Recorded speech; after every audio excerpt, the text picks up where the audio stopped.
Tonight, some stories begin with something that feels beautiful but never lasts, a dream that shines only for a moment before it fades, a life full of wonder yet built on illusions.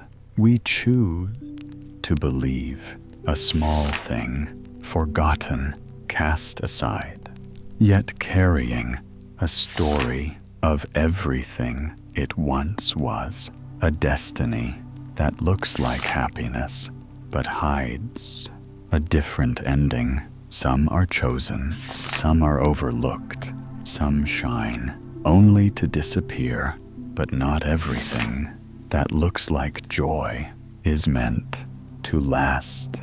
So just listen and let these quiet, strange, and fleeting stories carry you into sleep.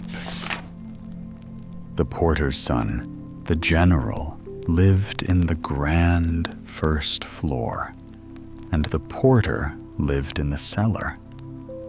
There was a great distance between the two families, the whole of the ground floor, and the difference in rank. But they lived in the same house, and both had a view of the street and of the courtyard. In the courtyard was a grass plot on which grew a blooming acacia tree when it was in bloom, and under this tree sat occasionally the finely dressed nurse with the still more finely dressed child of the general, little Emily. Before them danced about barefoot the little son of the porter, with his great brown eyes and dark hair, and the little girl smiled at him and stretched out her hands towards him. And when the general saw that from the window he would nod his head and cry, "Charming," the general's lady, who was so young that she might very well have been her husband's daughter from an early marriage, never came to the window that looked upon the courtyard. She had given orders, though, that the boy might play his antics to amuse her child, but must never touch it. The nurse punctually obeyed the gracious lady's orders. The sun shone in upon the people in the grand first floor, and upon the people in the cellar. The acacia tree was covered with blossoms, and they fell off, and next year new ones came. The tree bloomed, and the porter's little son bloomed too, and looked like a fresh tulip. The general's little daughter became delicate and pale like the leaf of the acacia blossom. She seldom came down to the tree now, for she took the air in a carriage. She drove out with her mamma, and then she would always nod at the porter's George. Yes, she used even to kiss her hand to him, till her mamma said she was too old to do that now. One morning, George was sent up to carry the general the letters and newspapers that had been delivered at the porter's room in the morning. As he was running upstairs, just as he passed the door of the sandbox, he heard a faint piping. He thought it was some young chicken that had strayed there and was raising cries of distress. But it was the general's little daughter, decked out in lace and finery. "Don't tell Papa and Mama," she whimpered. "They would be angry." "What's the matter, little missy?" asked George. "It's all on fire," she answered. "It's burning with a bright flame." George hurried upstairs to the general's apartments. He opened the door of the nursery. The window curtain was almost entirely burnt, and the wooden curtain pole was one mass of flame. George sprang upon a chair he brought in haste and pulled down the burning articles.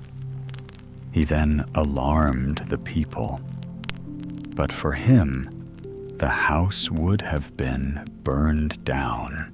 The general and his lady cross-questioned little Emily. "I only took just one lucifer match," she said, "and it was burning directly, and the curtain was burning too. I spat at it to put it out.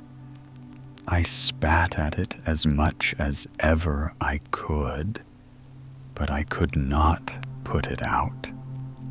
So I ran away and hid myself, for Papa and Mama would be angry. I spat," cried the general's lady. "What an expression! Did you ever hear your Papa and Mama talk about spitting? You must have got that from downstairs." And George had a penny given him. But this penny did not go to the baker's shop, but into the savings box. And soon there were so many pennies in the savings box that he could buy a paint box and color the drawings he made. And he had a great number of drawings. They seemed to shoot out of his pencil and out of his fingers' ends. His first colored pictures he presented to Emily. "Charming," said the general, and even the general's lady acknowledged that it was easy to see what the boy had meant to draw. "He has genius." Those were the words that were carried down into the cellar. The general and his gracious lady were grand people. They had 2 coats of arms on their carriage, a coat of arms for each of them, and the gracious lady had had this coat of arms embroidered on both sides of every bit of linen she had, and even on her nightcap and her dressing bag. One of the coats of arms, the one that belonged to her, was a very dear one. It had been bought for hard cash by her father, for he had not been born with it, nor had she. She had come into the world too early, 7 years before the coat of arms, and most people remembered this circumstance, but the family did not remember it.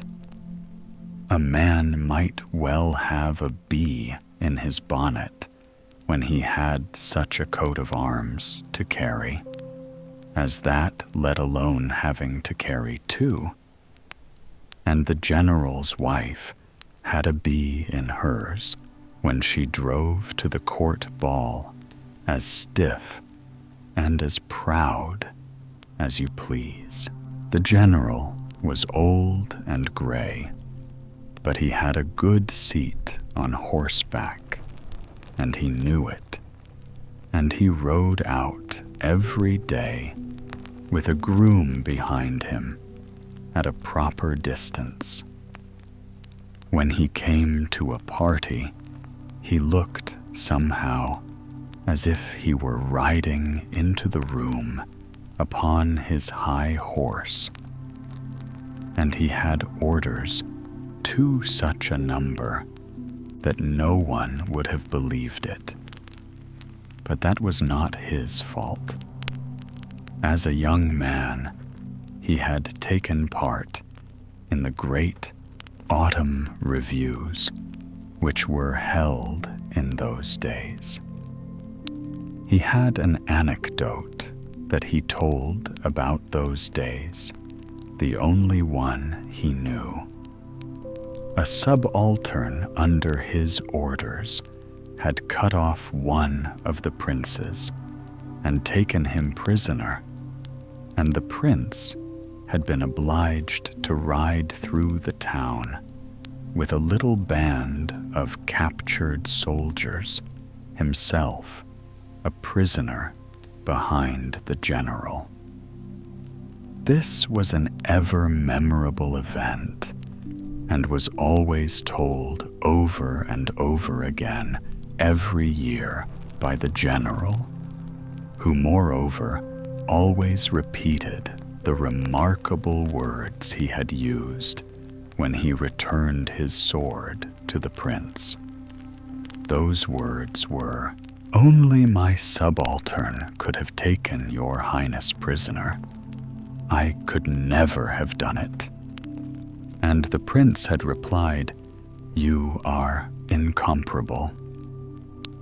In a real war, the general had never taken part. When war came into the country, he had gone on a diplomatic career to foreign courts. He spoke the French language so fluently that he had almost forgotten his own. He could dance well, he could ride well, and orders grew on his coat in an astounding way. The sentries presented arms to him. One of the most beautiful girls presented arms to him and became the general's lady, and in time they had a pretty charming child that seemed as if it had dropped from heaven. It was so pretty, and the porter's son danced before it in the courtyard as soon as it could understand it, and gave her all his colored pictures, and little Emily looked at them and was pleased and tore them to pieces. She was pretty and delicate indeed. "My little rose leaf," cried the general's lady, "thou art born to wed a prince." The prince was already at the door, but they knew nothing of it. People don't see far beyond the threshold. The day before yesterday, our boy divided his bread and butter with her, said the porter's wife.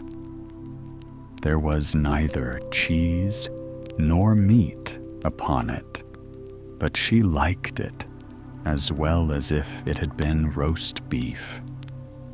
There would have been a fine noise if the general and his wife had seen the feast, but they did not see it.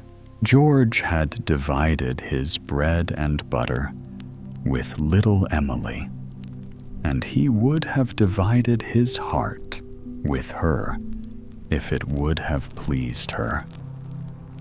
He was a good boy, brisk and clever, and he went to the night school in the academy now to learn to draw properly.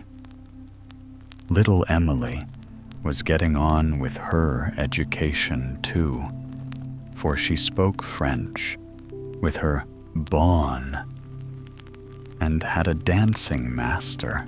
George will be confirmed at Easter, said the porter's wife, for George had got so far as this. It would be the best thing now to make an apprentice of him, said his father. It must be to some good calling, and then he would be out of the house. He would have to sleep out of the house, said George's mother. It is not easy to find a master who has room for him at night, and we shall have to provide him with clothes too. The little bit of eating that he wants can be managed for him, for he's quite happy with a few boiled potatoes, and he gets taught for nothing. Let the boy go his own way. You will say that he will be our joy someday, and the professor says so too. The confirmation suit was ready. The mother had worked it herself, but the tailor who did repairs had cut them out, and a capital cutter-out he was. If he had had a better position and been able to keep a workshop and journeyman, the porter's wife said, he might have been a court tailor. The clothes were ready, and the candidate for confirmation was ready. On his confirmation day, George received a great pinchbeck watch from his godfather, the old ironmonger's shopman, the richest of his godfathers. The watch was an old and tried servant.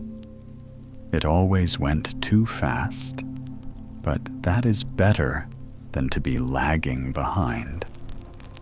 That was a costly present.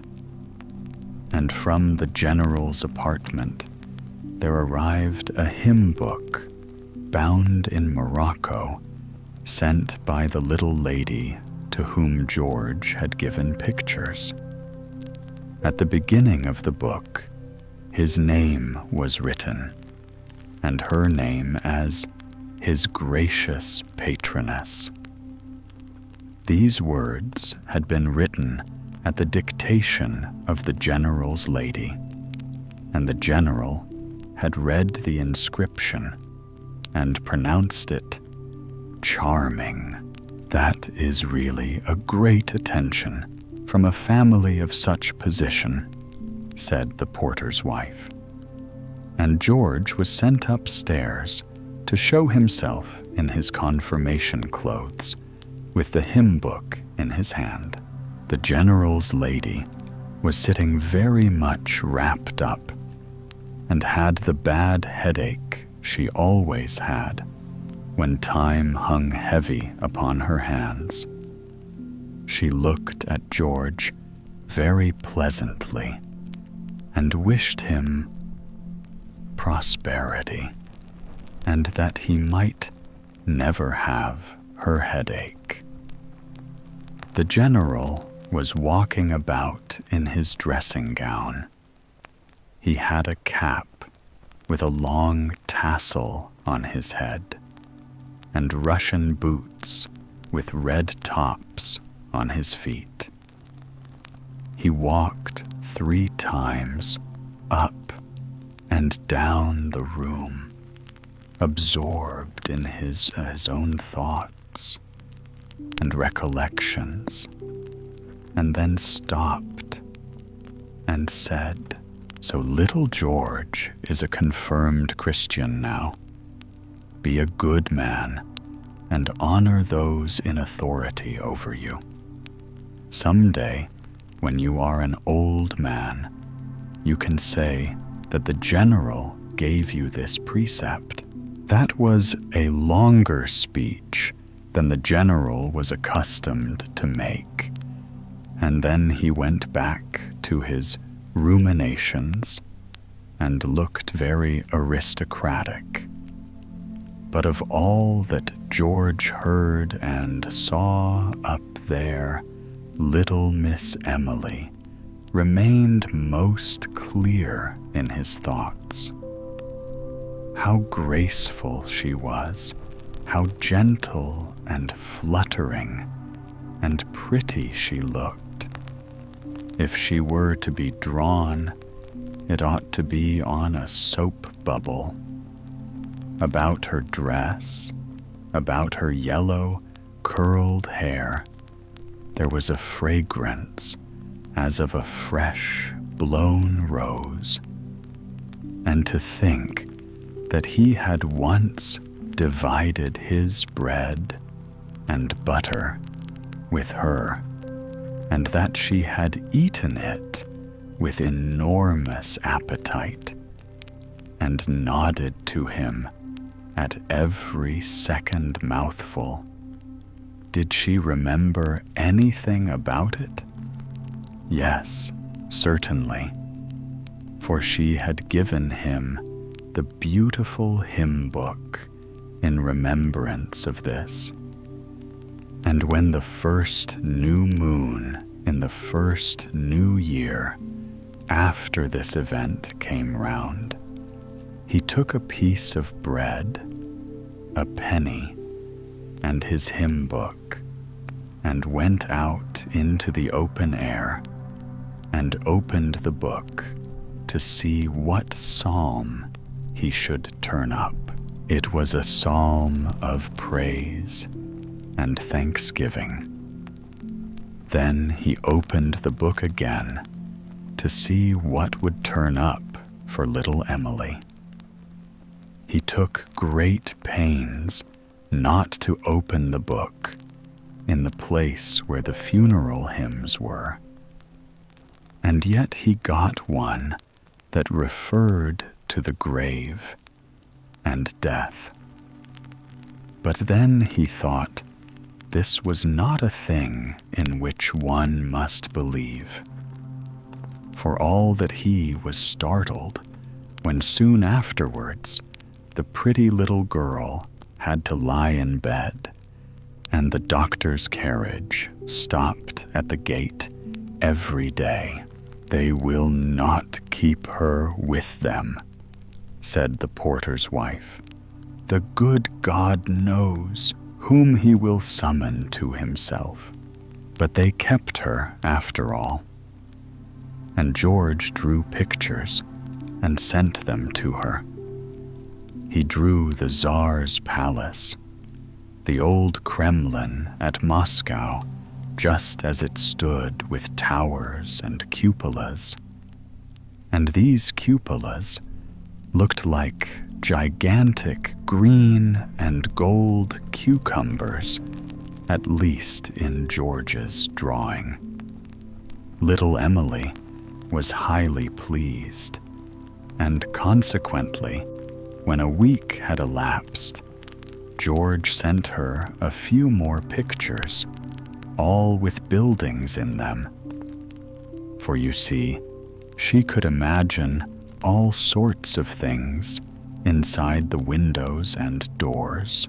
He drew a Chinese house with bells hanging from every one of 16 stories. He drew 2 Grecian temples with slender marble pillars and with steps all round them. He drew a Norwegian church. It was easy to see that this church had been built entirely of wood hewn out and wonderfully put together. Every story looked as if it had rockers like a cradle.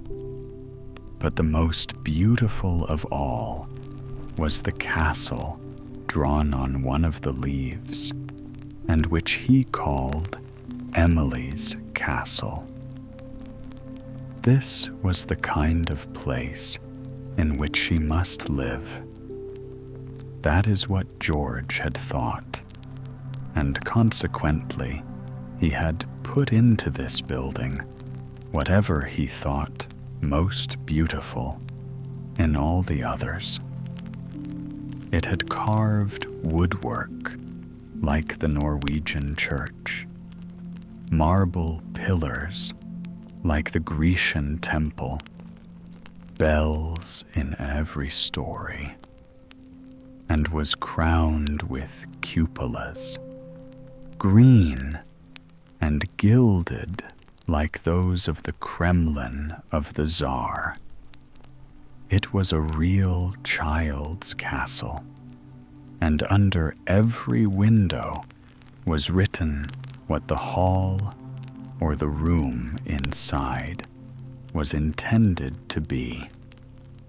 For instance, here Emily sleeps. Here Emily dances.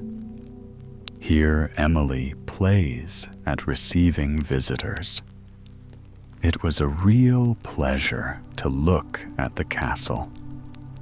And right well was the castle looked at accordingly. "Charming," said the general.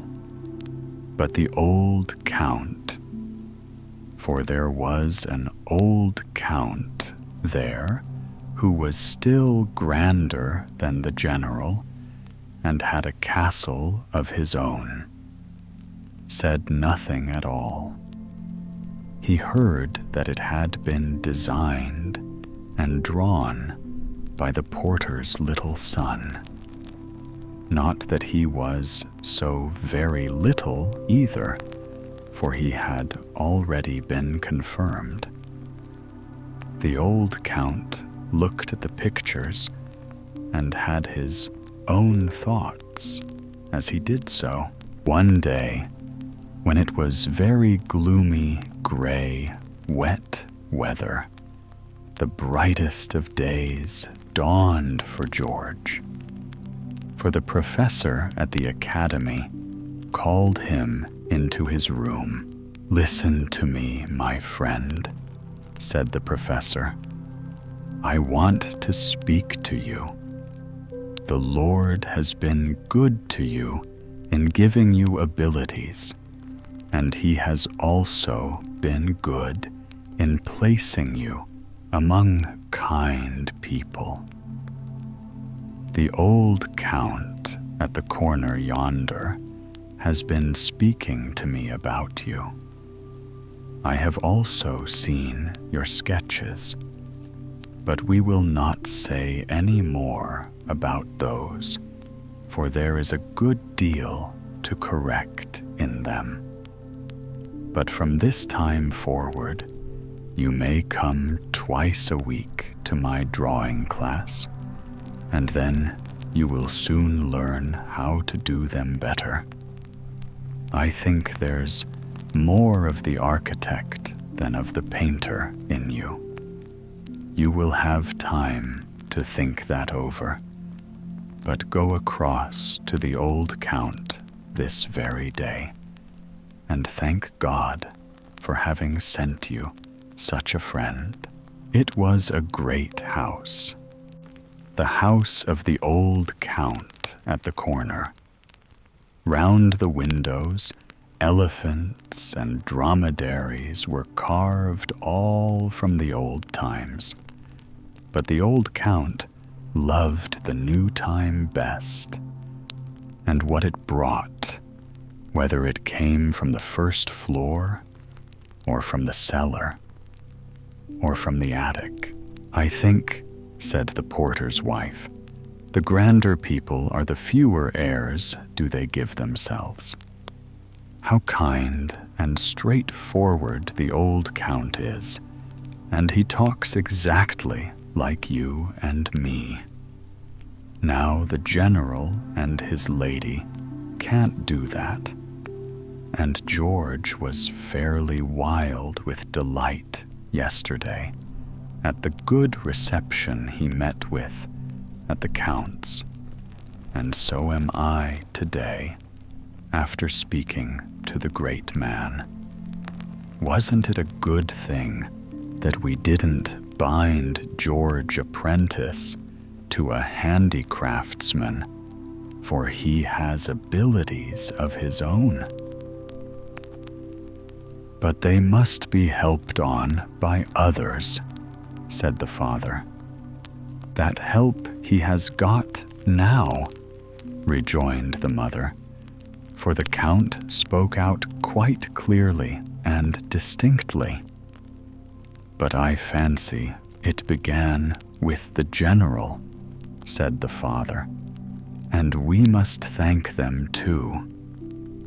Let us do so with all my heart, cried the mother, though I fancy we have not much to thank them for. I will thank the good God, and I will thank him too for letting little Emily get well. Emily was getting on bravely, and George got on bravely too. In the course of the year, he won the little silver prize medal of the Academy, and afterwards he gained the great one too. It would have been better, after all, if he had been apprenticed to a handicraftsman, said the porter's wife, weeping, for then we could have kept him with us. What is he to do in Rome? I shall never get a sight of him again, not even if he comes back. But that he won't do, the dear boy. It is fortune and fame for him, said the father. Yes, thank you, my friend, said the mother. You are saying what you do not mean. You are just as sorrowful as I am, and it was all true about the sorrow and the journey. But everybody said it was a great piece of good fortune for the young fellow, and he had to take leave, and of the general too. The general's lady did not show herself, for she had her bad headache. On this occasion, the general told his only anecdote about what he had said to the prince, and how the prince had said to him, "You are incomparable." And he held out a languid hand to George. Emily gave George her hand too, and looked almost sorry. And George was the most sorry of all. Time goes by when one has something to do, and it goes by too when one has nothing to do. The time is equally long, but not equally useful. It was useful to George, and did not seem long at all, except when he happened to be thinking of his home. How might the good folks be getting on upstairs and downstairs? Yes, there was writing about that, and many things can be put into a letter. Bright sunshine and dark, heavy days.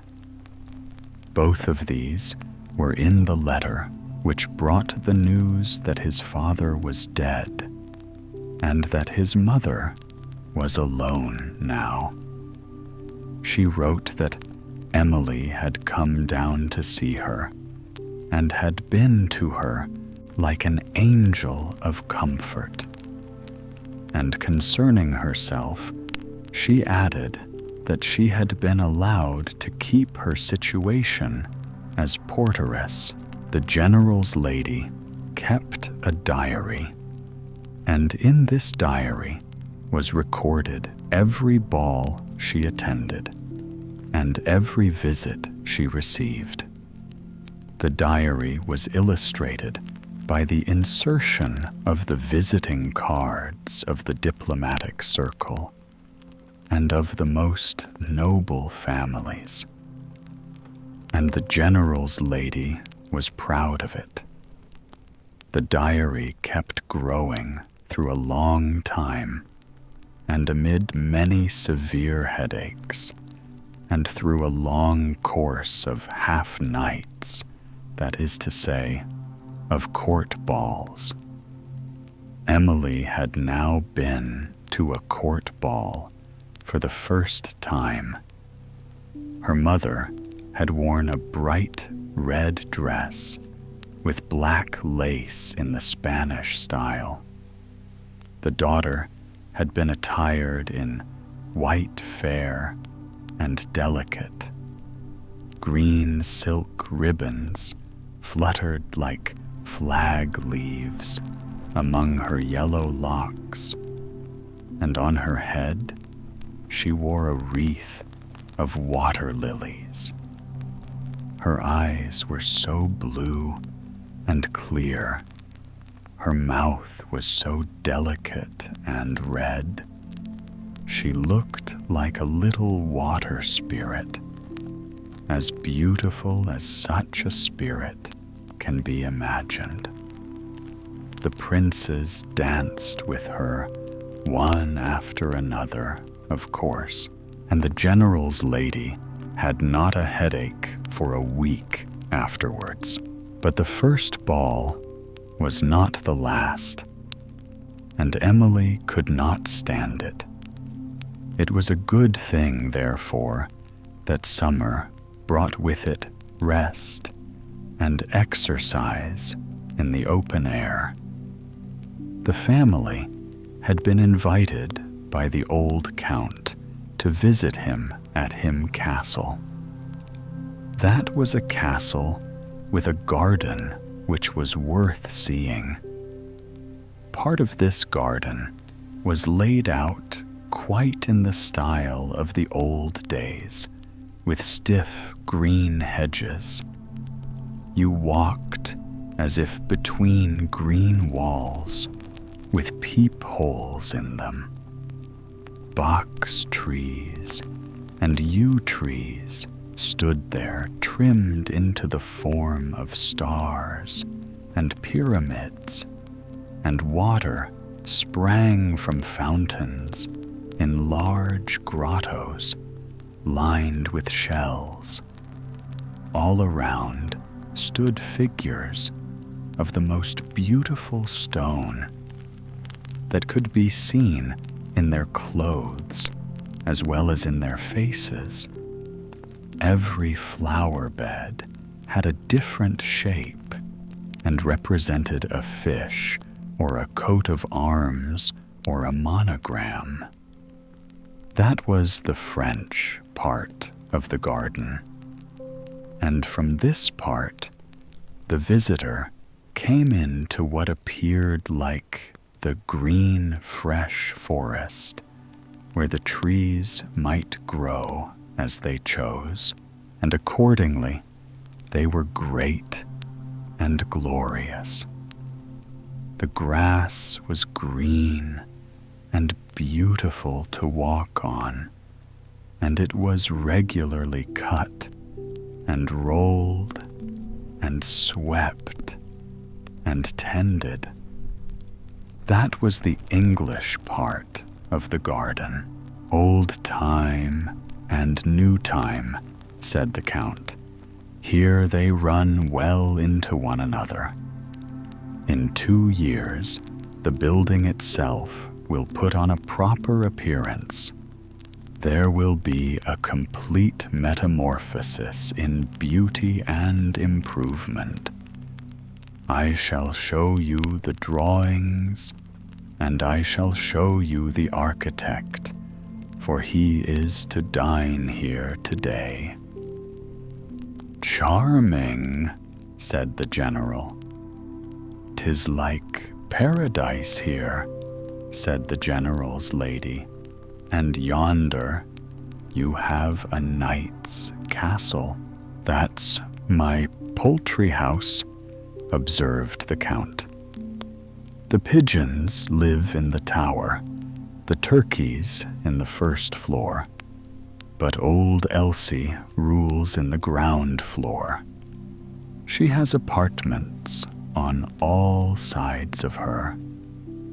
The sitting hens have their own room, and the hens with chickens have theirs, and the ducks have their own particular door leading to the water." "Charming," repeated the general, and all sailed forth to see these wonderful things. Old Elsie stood in the room on the ground floor, and by her side stood Architect George. He and Emily now met for the first time after several years, and they met in the poultry house. Yes, there he stood and was handsome enough to be looked at. His face was frank and energetic. He had black, shining hair and a smile about his mouth which said, "I have a brownie that sits in my ear and knows every one of you, inside and out." Old Elsie had pulled off her wooden shoes and stood there in her stockings to do honor to the noble guests. The hens clucked, and the cocks crowed, and the ducks waddled to and fro, and said, "Quack, quack." But the fair, pale girl, the friend of his childhood, the daughter of the general, stood there with a rosy blush on her usually pale cheeks, and her eyes opened wide, and her mouth seemed to speak without uttering a word, and the greeting he received from her was the most beautiful greeting a young man can desire from a young lady, if they are not related or have not danced many times together. And she and the architect had never danced together. The count shook hands with him and introduced him. "He is not altogether a stranger, our young friend George." The general's lady bowed to him, and the general's daughter was very nearly giving him her hand, but she did not give it to him. "Our little Master George," said the general. "Old friends, charming. You have become quite an Italian," said the general's lady, "and I presume you speak the language like a native." "My wife sings the language, but she does not speak it," observed the general. At dinner, George sat at the right hand of Emily, whom the general had taken down, while the count led in the general's lady. Mr. George talked and told of his travels, and he could talk well, and was the life and soul of the table, though the old count could have been it too. Emily sat silent, but she listened, and her eyes gleamed, but she said nothing. In the veranda, among the flowers, she and George stood together. The rose bushes concealed them, and George was speaking again, for he took the lead now. "Many thanks for the kind consideration you showed my old mother," he said. "I know that you went down to her on the night when my father died, and you stayed with her till his eyes were closed. My heartiest thanks." He took Emily's hand and kissed it. He might do so on such an occasion. She blushed deeply, but pressed his hand and looked at him with her dear blue eyes. "Your mother was a dear soul," she said. "How fond she was of her son, and she let me read all your letters so that I almost believe I know you. How kind you were to me when I was little girl. You used to give me pictures, which you tore in two," said George. "No, I have still your drawing of the castle. I must build the castle in reality now," said George, and he became quite warm at his own words. The general and the general's lady talked to each other in their room about the porter's son, how he knew how to behave and to express himself with the greatest propriety. "He might be a tutor," said the general. "Intellect," said the general's lady. But she did not say anything more. During the beautiful summertime, Mr. George several times visited the Count at his castle, and he was missed when he did not come. How much the good God has given you that he has not given to us poor mortals, said Emily to him. Are you sure you are very grateful for it? It flattered George that the lovely young girl should look up to him, and he thought then that Emily had unusually good abilities. And the general felt more and more convinced that George was no cellar child. His mother was a very good woman, he observed. It is only right I should do her that justice now she is in her grave. The summer passed away, and the winter came. Again there was talk about Mr. George. He was highly respected and was received in the first circles. The general had met him at a court ball, and now there was a ball to be given in the general's house for Emily, and could Mr. George be invited to it?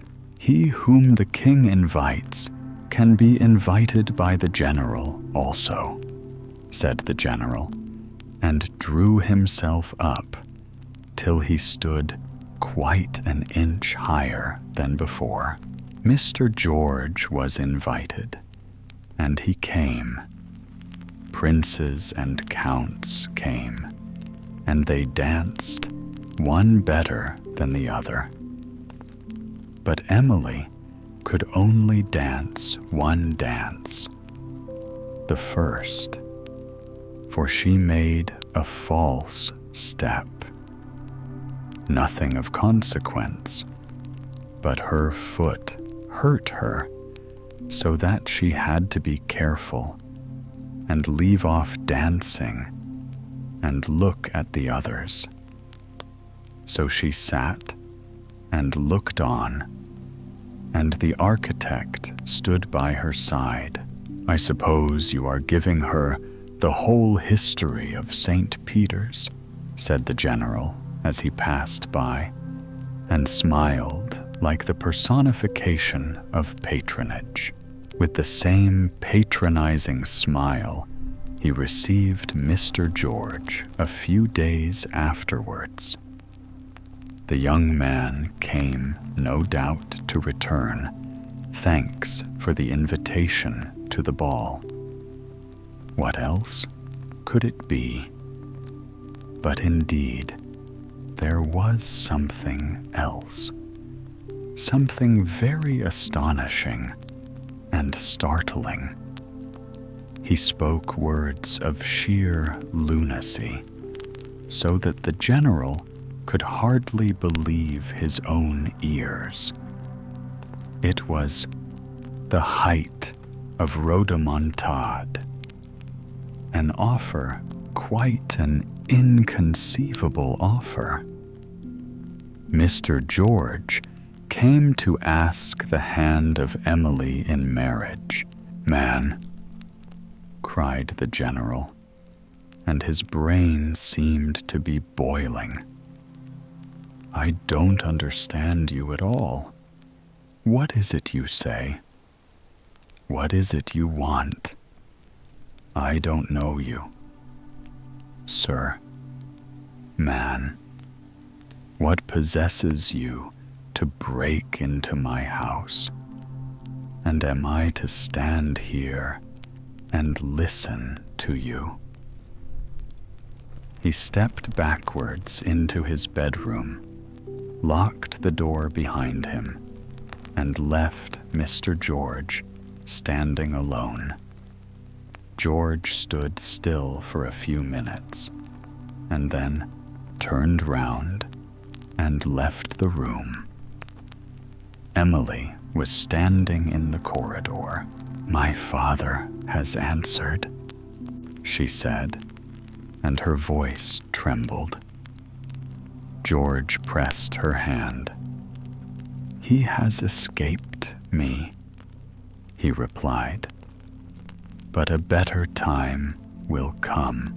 There were tears in Emily's eyes, but in the young man's eyes shone courage and confidence, and the sun shone through the window and cast his beams on the pair and gave them his blessing.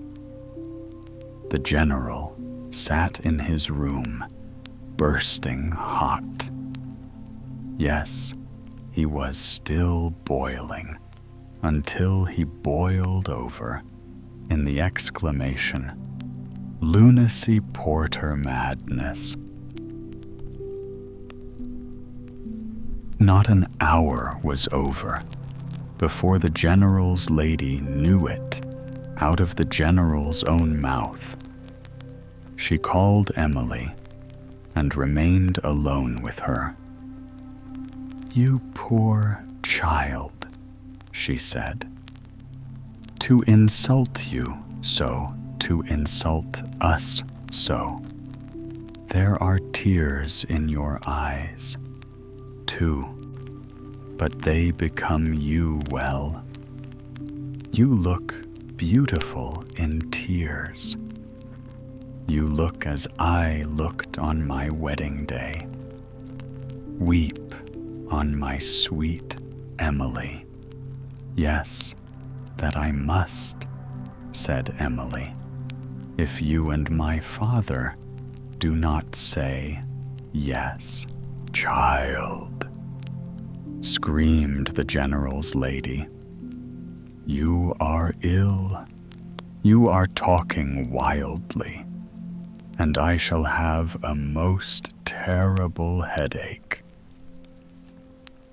What a misfortune is coming upon our house.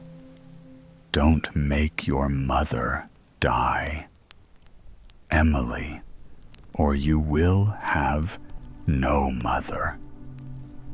And the eyes of the general's lady were wet, for she could not bear to think of her own death. In the newspapers, there was an announcement. "Mr. George has been elected professor of the 5th class, number 8. It's a pity that his parents are dead and cannot read it," said the new porter. People who now lived in the cellar under the general's apartments. They knew that the professor had been born and grown up within their 4 walls. "Now he'll get a salary," said the man. "Yes, that's not much for a poor child," said the woman. $18 a year," said the man. "Why, it's a good deal of money." "No, I mean the honor of it," replied the wife. "Do you think he cares for the money? Those few dollars he can earn 100 times over, and most likely he'll get a rich wife into the bargain. If we had children of our own husband, our child should be an architect and a professor too." George was spoken well of in the cellar, and he was spoken well of in the 1st floor. The old count took upon himself to do that. The pictures he had drawn in his childhood gave occasion for it. But how did the conversation come to turn on these pictures? Why, they had been talking of Russia and of Moscow, and thus mention was made of the Kremlin, which little George had once drawn for Miss Emily. He had drawn many pictures, but the Count especially remembered one, Emily's castle, where she was to sleep and to dance and to play at receiving guests. "The professor was a true man," said the Count, "and would be a privy councillor. Before he died, it was not at all unlikely, and he might build a real castle for the young lady. Before that time came. Why not?" "That was a strange jest," remarked the general's lady, when the Count had gone away. The general shook his head thoughtfully and went out for a ride with his groom behind him at a proper distance, and he sat more stiffly than ever on his high horse. It was Emily's birthday. Flowers, books, letters, and visiting cards came pouring in. The general's lady kissed her on the mouth, and the general kissed her on the forehead. They were affectionate parents, and they and Emily had to receive grand visitors, 2 of the princes. They talked of balls and theaters, of diplomatic missions, of the government of empires and nations. And then they spoke of talent, native talent.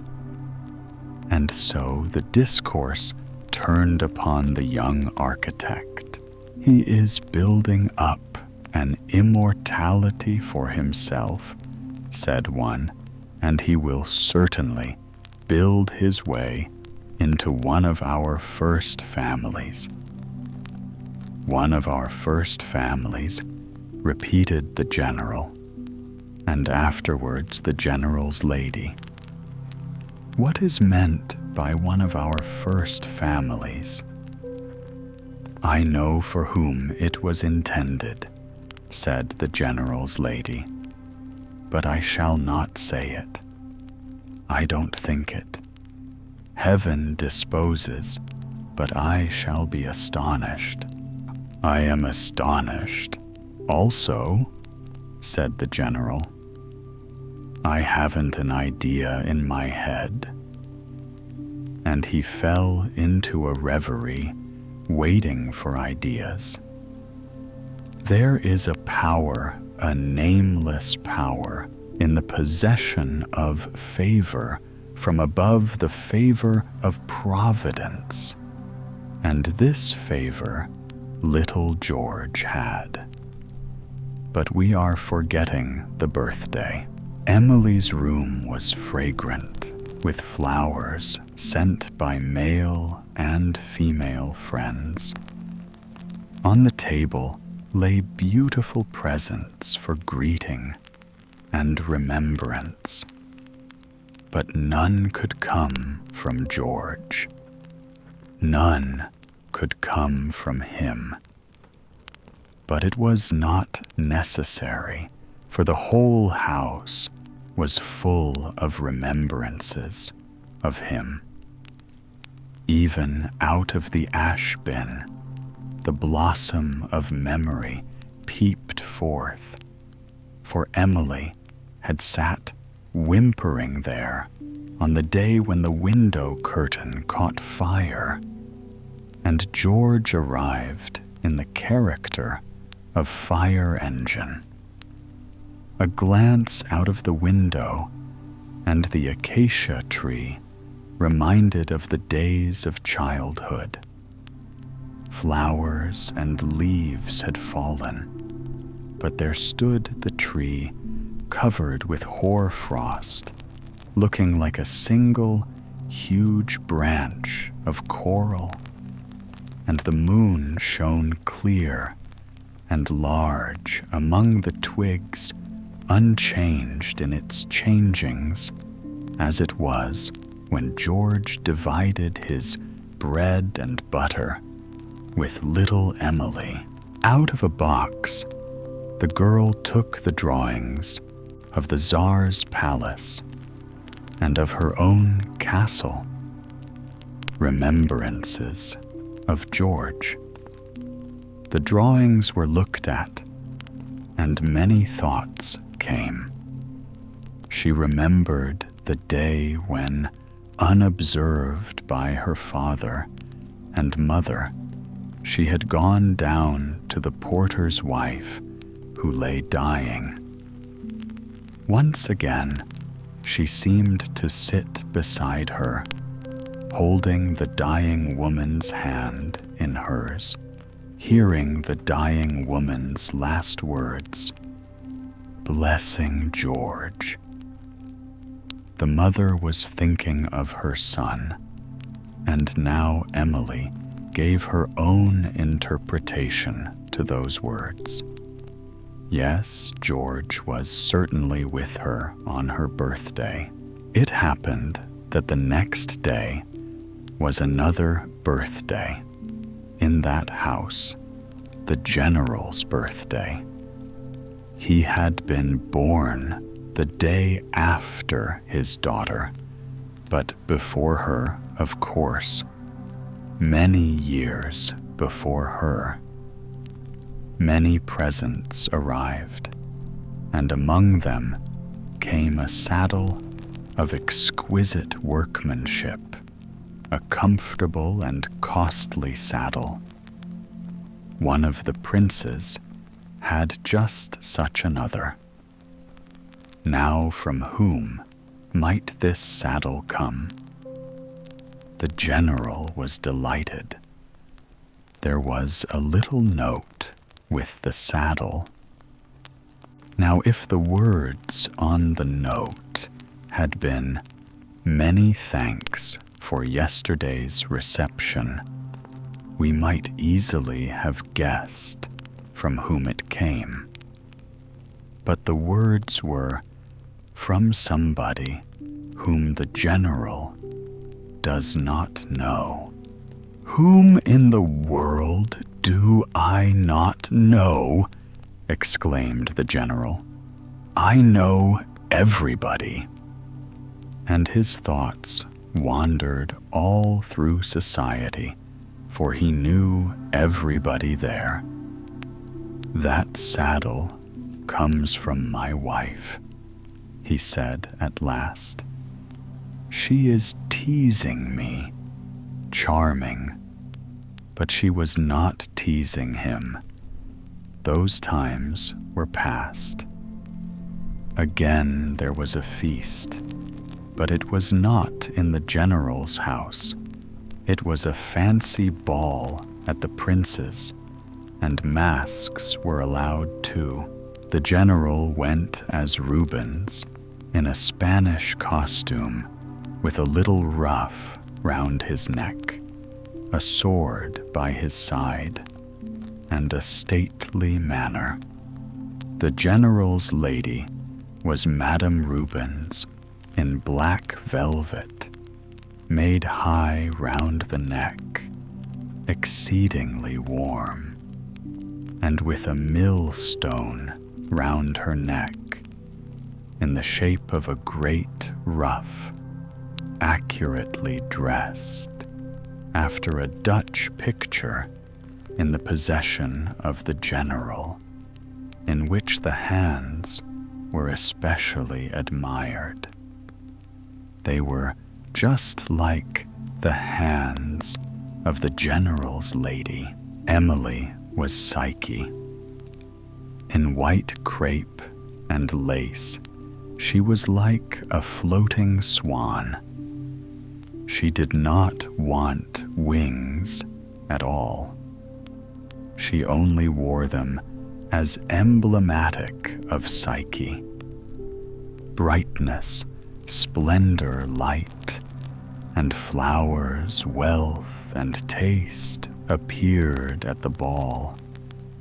There was so much to see that the beautiful hands of Madame Rubens made no sensation at all. A black domino with an acacia blossom in his cap danced with Psyche. "Who is that?" asked the general's lady. "His Royal Highness," replied the general. "I am quite sure of it. I knew him directly by the pressure of his hand." The general's lady doubted it. General Rubens had no doubts about it. He went up to the black domino and wrote the royal letters in the mask's hand. These were denied, but the mask gave him a hint. The words that came with the saddle, "One whom you do not know, General." "But I do know you," said the general. "It was you who sent me the saddle." The domino raised his hand and disappeared among the other guests. "Who is that black domino with whom you were dancing, Emily?" asked the general's lady. "I did not ask his name," she replied, "because you knew it. It is the professor. Your protégé is here, Count," she continued, turning to that nobleman who stood close by. "A black domino with acacia blossoms in his cap." "Very likely, my dear lady," replied the Count. "But one of the princes wears just the same costume." I knew the pressure of the hand, said the general. The saddle came from the prince. I am so certain of it that I could invite that domino to dinner. Do so. If it be the prince, he will certainly come, replied the count. And if it is the other, he will not come, said the general, and approached the black domino, who was just speaking with the king. The general gave a very respectful invitation that they might make each other's acquaintance, and he smiled in his certainty concerning the person he was inviting. He spoke loud and distinctly. The domino raised his mask, and it was George. Do you repeat your invitation, General? He asked. The general certainly seemed to grow an inch taller, assumed a more stately demeanor, and took 2 steps backward and 1 step forward, as if he were dancing a minuet, and then came as much gravity and expression into the face of the general as the general could contrive to infuse into it. But he replied, I never retract my words. You are invited, Professor. And he bowed with a glance at the king, who must have heard the whole dialogue.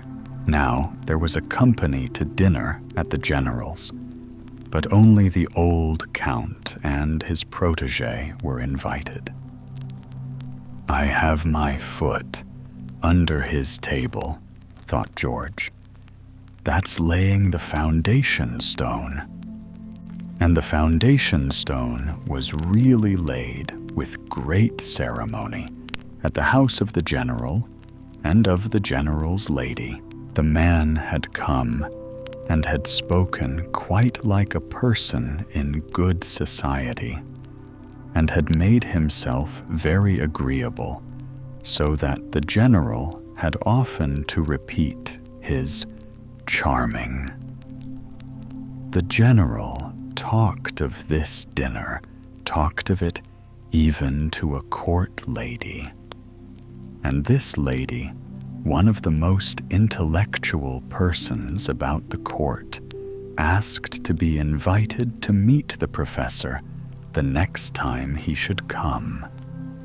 So he had to be invited again. And he was invited, and came and was charming again. He could even play chess. He's not out of the cellar, said the general. He's quite a distinguished person. There are many distinguished persons of that kind, and it's no fault of his. The professor who was received in the king's palace might very well be received by the general, but that he could ever belong to the house was out of the question. Only the whole town was talking of it. He grew and grew. The dew of favor fell from above, so no one was surprised, after all, that he should become a privy councillor, and Emily a privy councillor's lady. Life is either a tragedy or a comedy, said the general. In tragedies, they die. In comedies, they marry one another. In this case, they married, and they had 3 clever boys, but not all at once. The sweet children rode on their hobby horses through all the rooms when they came to see the grandparents. And the general also rode on his stick. He rode behind them in the character of groom to the little privy councillors. And the general's lady sat on her sofa and smiled at them, even when she had her severest headache. So far did George get, and much further. Else it had not been worthwhile to tell the story of the porter's son. The days of the week, there was once a time, or rather, there is always such a time, though it comes, but rarely, when the days of the week longed to be free. Each of them had labored without pause since the world began marching in an endless circle around the calendar, like dutiful little soldiers. Monday followed Sunday. Tuesday followed Monday. And so it went on century after century, without even the courtesy of a holiday in between. They worked in all seasons through the snows of January, the showers of April, the heat of August. And though mankind celebrated them, cursed them, and counted their passing, no one ever thought to give them rest. One evening, as February was drawing near, Sunday sighed and said, "My dear brothers and sisters, I think we have earned a day of our own, a day not numbered, not burdened, not even named." The others agreed at once, for all were weary of their routine. But who could spare them? Every day had its duties. Monday, its rush. Tuesday, its strength. Wednesday, its balance. Thursday, its thunder. Friday, its charm. Saturday, its chores. At last, they remembered that every fourth year, February received a strange and magical gift, a day that came from nowhere and returned to nowhere, the intercalary day, the 29th. "Ah," cried Sunday, "that is the day we shall take for ourselves. Let it be our carnival, our one night of laughter between the pages of the calendar." And so, when the leap year came and the world's clocks struck midnight between February 28th and March 1st, the days of the week slipped out of their duties and gathered together to feast. Sunday came first, as he always does. He was splendidly dressed, wearing a long black cloak that shimmered like church silk, and a crimson carnation glowed in his buttonhole, which, if one looked closely, was in fact a tiny red lantern with the cheerful words, "All sold out, enjoy yourselves," written across its glass. The devout mistook him for a preacher, but the rest knew well enough that he came to bless pleasure, not piety. Next came Monday, young, restless, and with his sleeves still rolled up from work. He was whistling a tune by Offenbach and claimed he could never resist a parade or a band. Music tickles my legs more than my heart. He laughed, and before I know it, I'm dancing, drinking, fighting, and then sleeping like a saint until it's time to begin again. I am the new blood of the week, the fresh start. Then strode in Tuesday, proud and upright as a soldier. His name, he reminded everyone, came from Tyre, the god of courage and law. He wore a police uniform, bright buttons shining, and his gaze was sharp enough to make even idle Wednesday stand straighter. Order is my business, he said.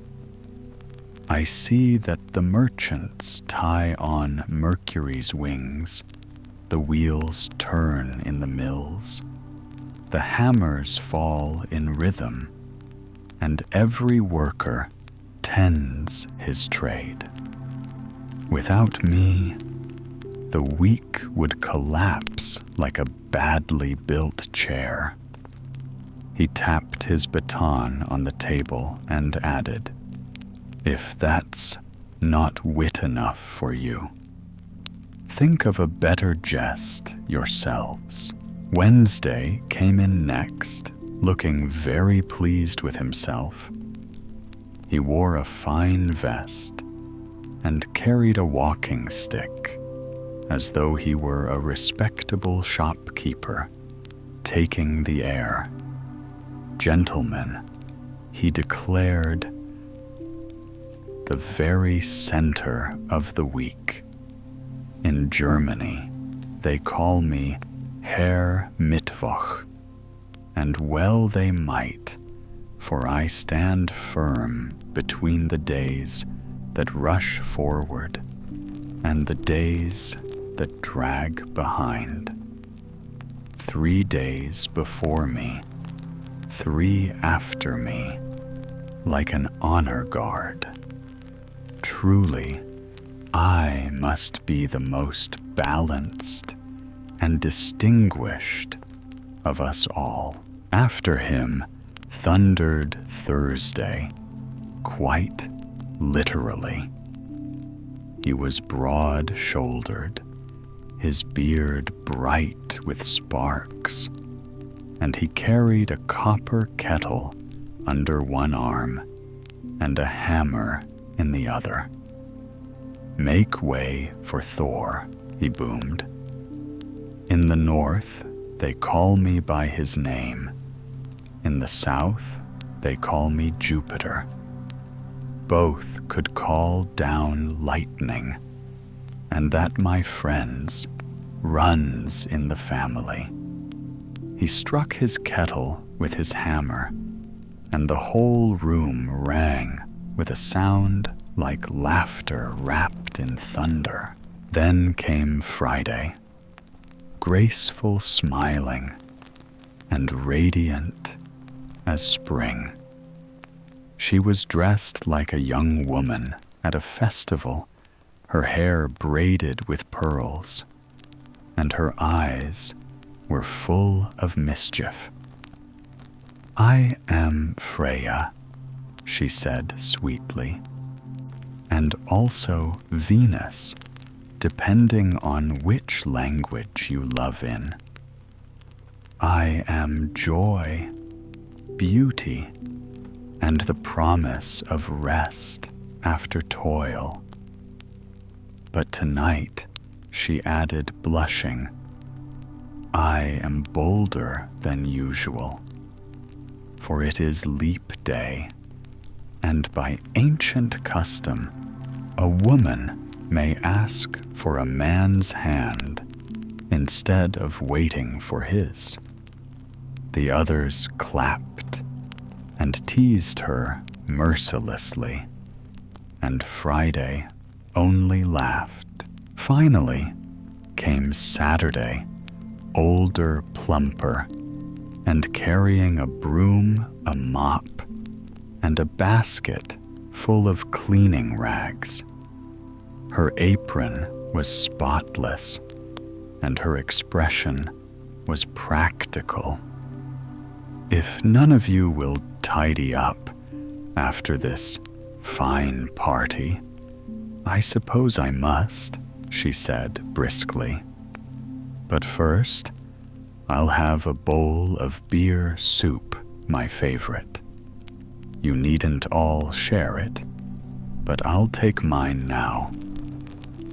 They gave it to her, and she was content, and so the 7 days feasted together.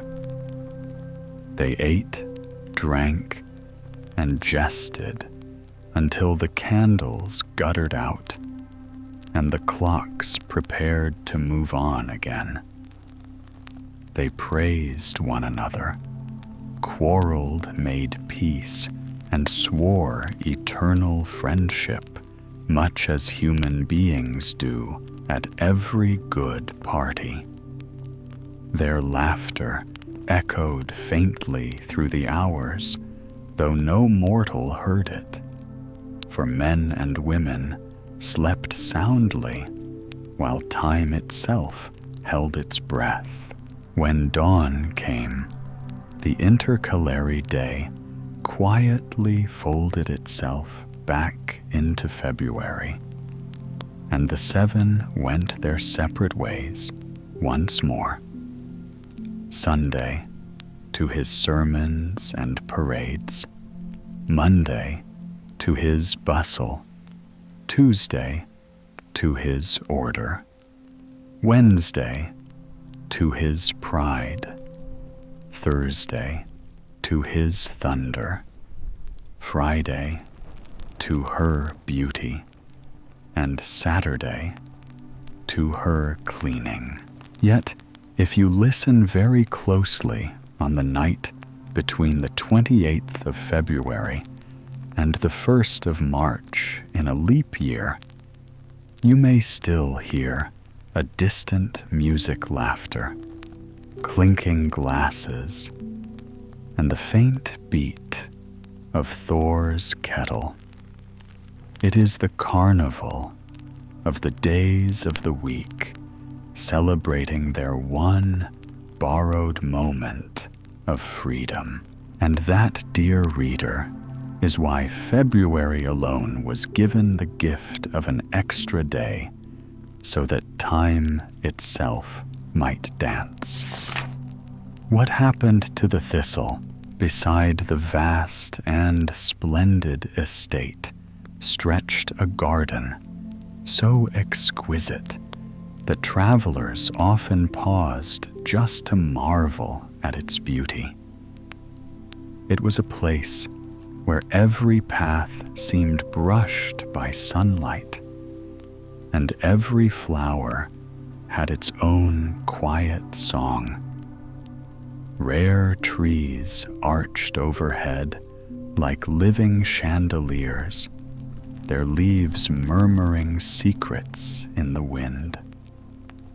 Beds of tulips, roses, and lilies lay in perfect order, glowing with colors as soft as dreams.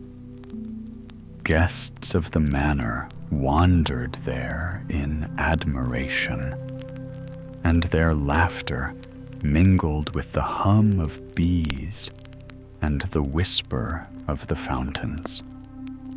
On Sundays and holidays, townsfolk would come from far and near, asking humbly at the gate if they might glimpse this paradise.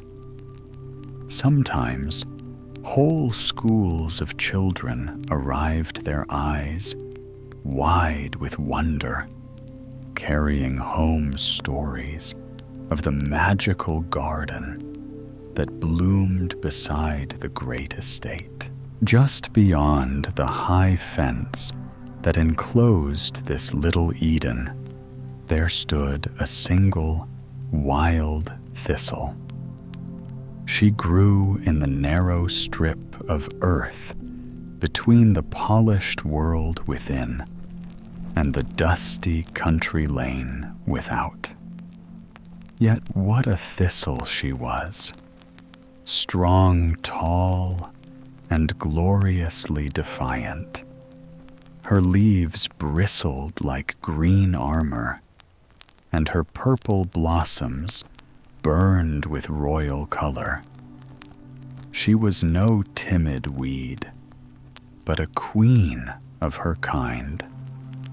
Still, no one noticed her beauty.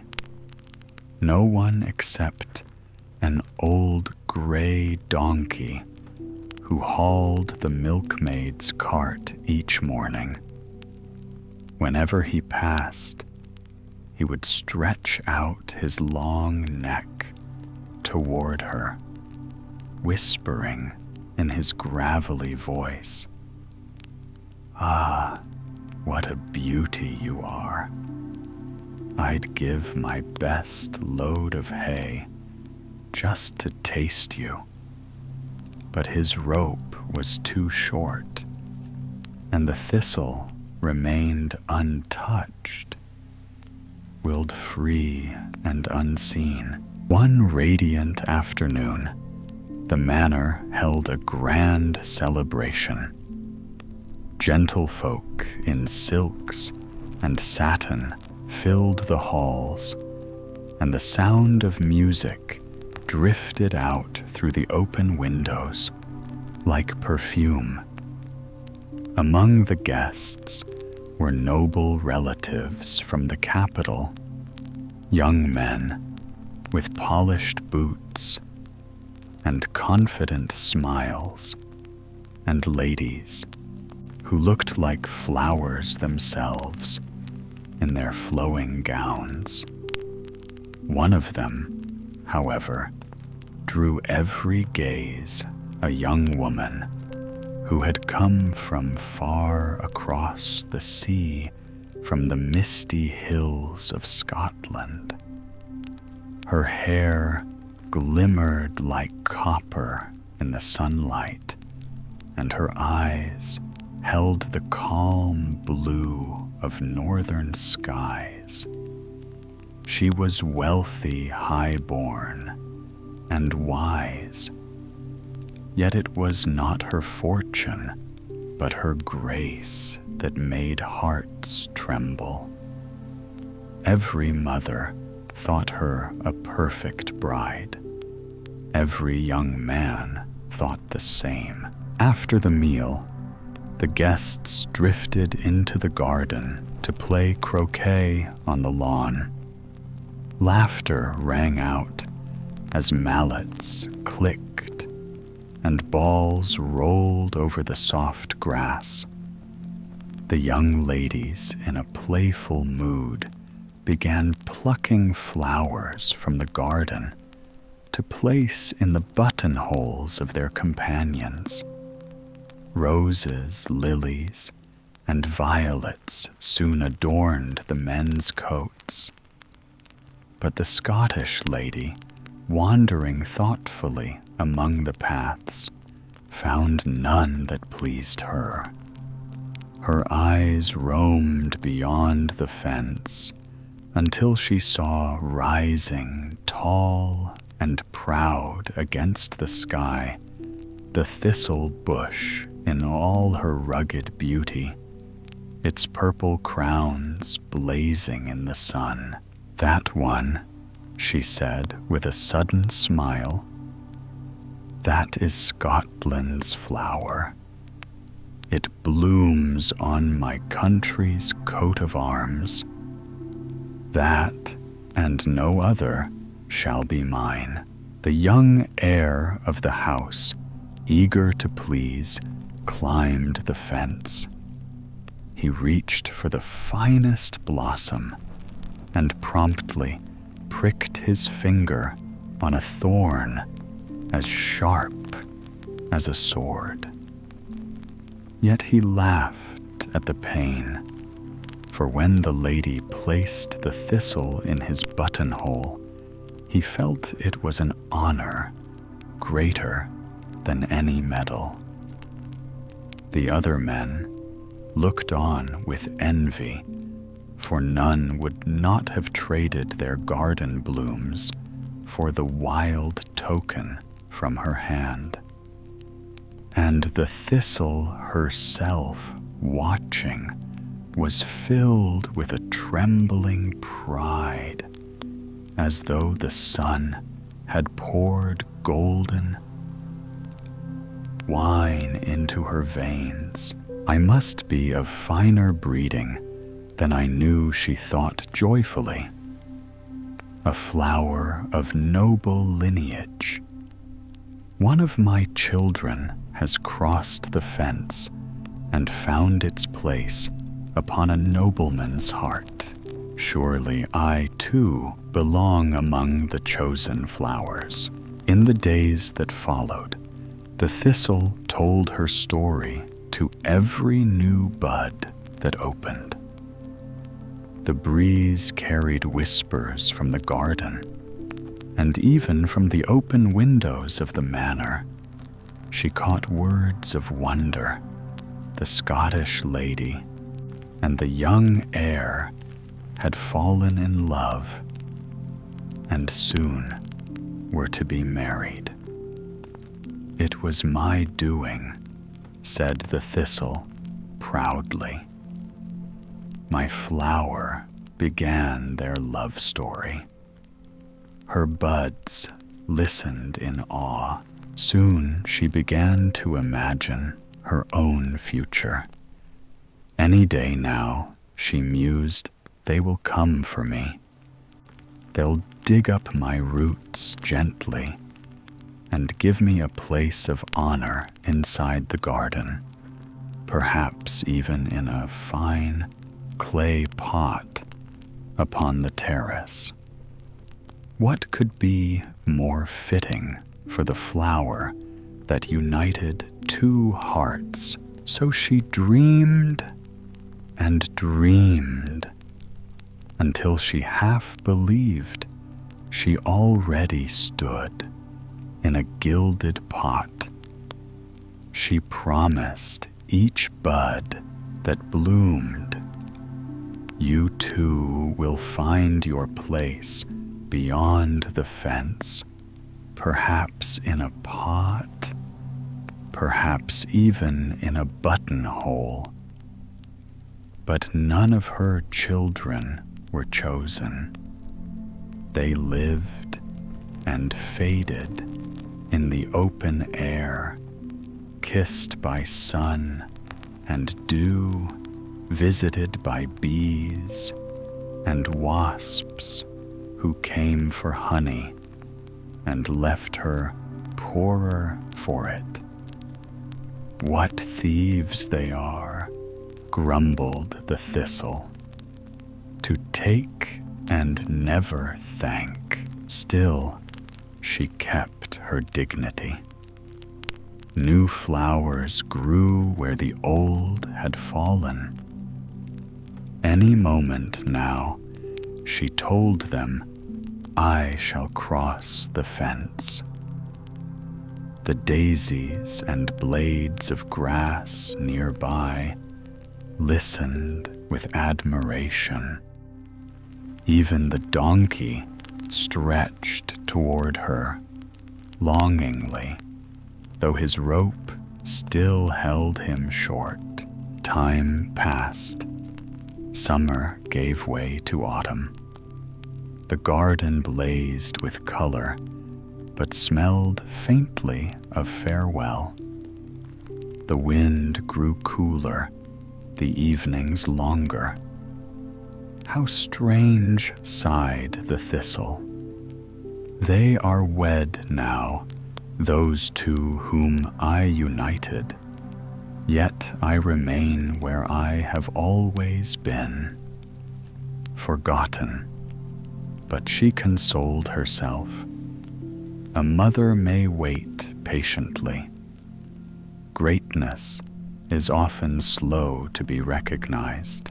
One by one, her blossoms faded, until only one remained, a great silvered flower near her root, pale and beautiful as moonlight.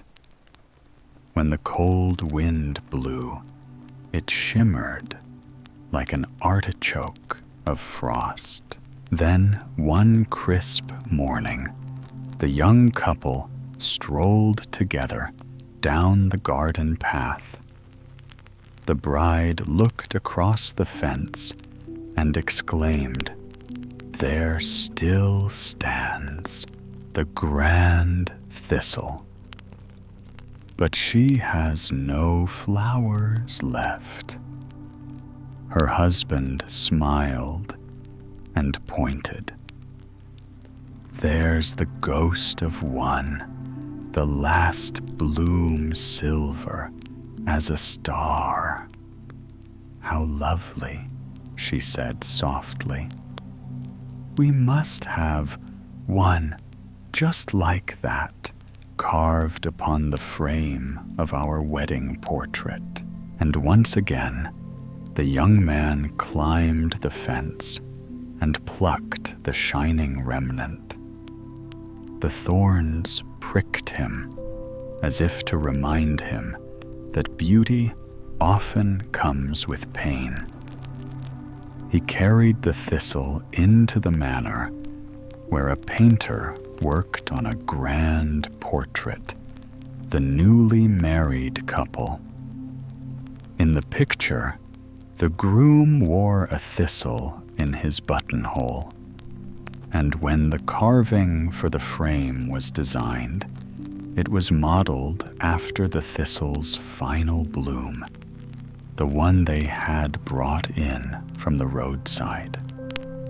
The air itself seemed to hum with the tale carrying it far beyond the garden walls. "How strange life is," murmured the thistle. "My eldest child rests in a nobleman's portrait, and my youngest adorns the frame. Perhaps this is what it means to have roots in one world and blossoms in another." The old donkey, passing once more, gazed at her fondly. "Sweet thistle," he sighed, "if only my rope were longer." But the thistle no longer answered. She stood still and thoughtful, watching the frost settle on the field, feeling both proud and peaceful. Christmas approached, and the world grew quiet. At last she whispered, "When a mother's children are safe inside, she can rest content outside the fence." A beam of sunlight broke through the gray sky and touched her gently. "That is a noble thought," said the sunbeam, "and because of it, you shall not be forgotten." "In a flower pot?" she asked hopefully. "In something finer," replied the sunbeam. "In a fairy tale, and here she blooms forever." Sunshine stories. I shall tell you a story, whispered the wind, sweeping across the rooftops and rustling through the chimneys like a restless spirit. "Kindly remember," replied the rain, her silver voice falling in patient drops that it is my turn to speak. You have been roaring and howling around the corners for hours, blowing hats off heads and shutters off hinges. It's time you quieted down. Is that the thanks I get? Huffed the wind puffing out his chest. Who is it that helps you make your entrance? I drive the people indoors. I tear their umbrellas asunder, so your drops may reach their faces. I am your herald. Be still. Sighed the sunshine, breaking through the clouds with such radiance that both wind and rain blinked and trembled. If either of you wishes to speak, let your words bring warmth, not noise. But since you quarrel, I shall take my turn, for I too have seen the world, and mine is a tale worth the hearing. And the sunshine began in a golden tone that spread through the sky like a calm dawn after storm. The feather of fortune, a swan, pure and splendid, flew over the tumbling sea, said the sunshine. Its wings gleamed brighter than molten gold, and every beat sent ripples of light dancing across the waters. One shining feather loosed itself from that heavenly bird and drifted slowly, softly, until it landed upon the deck of a great merchant ship that sailed with all its sails unfurled. There, among the ropes and cargo, stood a young overseer, a humble supercargo whose task was to guard the merchant's goods. The golden feather brushed his brow, and as if by enchantment became a pen in his hand. With that pen, he wrote his fate anew. Prosperity flowed wherever his ink touched parchment. The feather of fortune guided him to wealth, to honor, to a name engraved among the respected men of trade. Soon he wore golden spurs and bore a shield wrought from his own gilded dish. I know this, said the sunshine, softly, for I have shone upon his prosperity. The book of the shepherd boy, the swan flew onward, continued the sunshine over valleys and meadows, washed with morning dew. In a quiet field lay a small shepherd boy, no more than 7, resting beneath the only tree that grew there, an old knotted trunk that had seen centuries. The swan brushed past its branches, and a single leaf broke free, spinning through the air like a tiny green miracle. It fell into the boy's hands and transformed first into 3 leaves, then 10, until he held a book with the mysteries of nature and the wisdom of humankind. He read of the stars of faith, of the tongue of his people, of the vastness of thought. And every night before sleep closed his eyes, he placed the book beneath his pillow so that no dream could steal away what he had learned. That book led him to school, and from school to the great halls of knowledge, where one day his name was carved among the learned. I saw his name there too, said the sunshine, etched deep into stone that will outlast the passing of the clouds. The gift of the golden egg. Farther still flew the swan until she reached a deep forest wrapped in silence. In its heart lay a tranquil lake, dark as sapphire and ringed with lilies. There grew wild apple trees, and the air was sweet with their scent. A poor woman was there, gathering fallen branches for her hearth.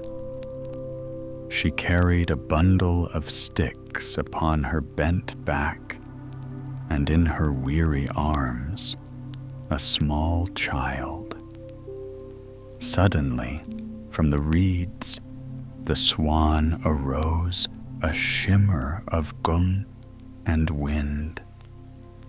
Something glinted upon the moth, a golden egg still warm from the swan's breast. The woman placed it against her heart, and warmth flooded through her like summer returning to winter. She thought she heard a tiny tapping, or was it only her own heartbeat? When she reached her cottage, she took out the egg, marveling. It ticked softly like a golden clock. But it was no clock. It was life itself. The shell cracked, and out came a little swan, feathered in gold, 4 small rings circling its neck. The poor woman had 4 sons, 3 older, and the baby she held. She understood the sign, 1 ring for each. The golden bird fluttered, then soared away, leaving the tokens behind. She kissed the rings and pressed them to her children's hearts. And the sunshine watched smiling the 4 sons. One day, the sunshine continued as the years ripened. Each boy's destiny revealed itself. The eldest, playing beside a stream, molded clay between his hands. What began as a lump became a face, a form, a vision. Jason himself, seeker of the golden fleece. Thus was born a sculptor whose touch brought marble to life. The second roamed the meadows, gathering flowers. He crushed their petals, staining his hands, his eyes, his very mind with color. From that day, the world became a palette, and his soul a brush. Men would later call him a master painter.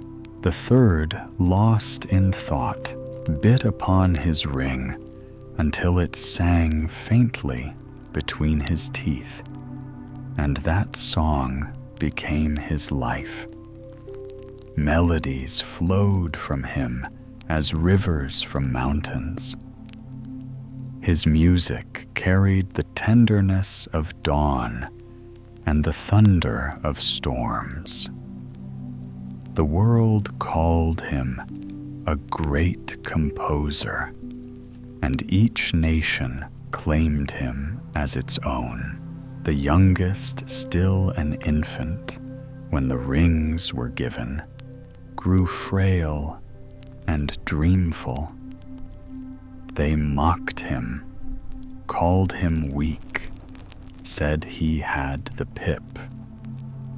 But I said the sunshine. I gave him warmth, 1,000 rays for every taunt. He grew to be a poet, one who lived between blow and kiss, sorrow and beauty. He wrote not with ink, but with light, and his verses rose like butterflies with golden wings. That was his immortality, the ring of the swan, the fisherman, and the amber. What a tedious tale, muttered the wind. And so dreadfully long sighed the rain, shaking her droplets. I feel faint already, but the sunshine only smiled and went on.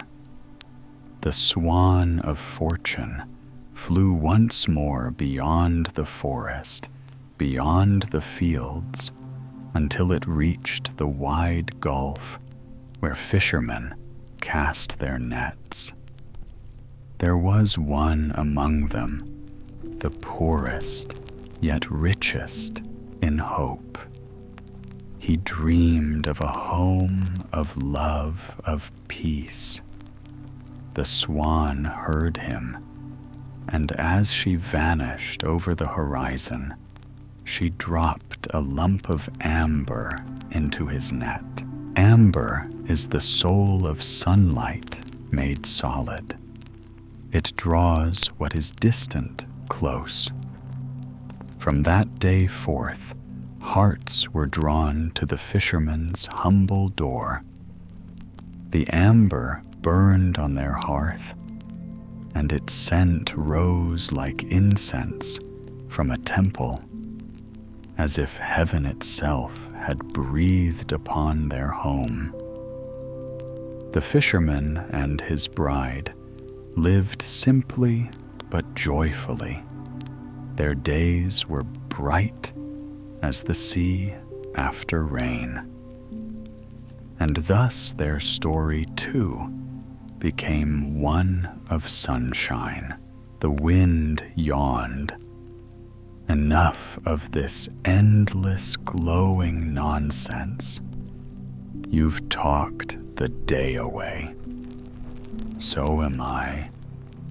Bored, complained the rain. Let's have a storm at least. The sunshine only laughed, scattering them both with a final gleam.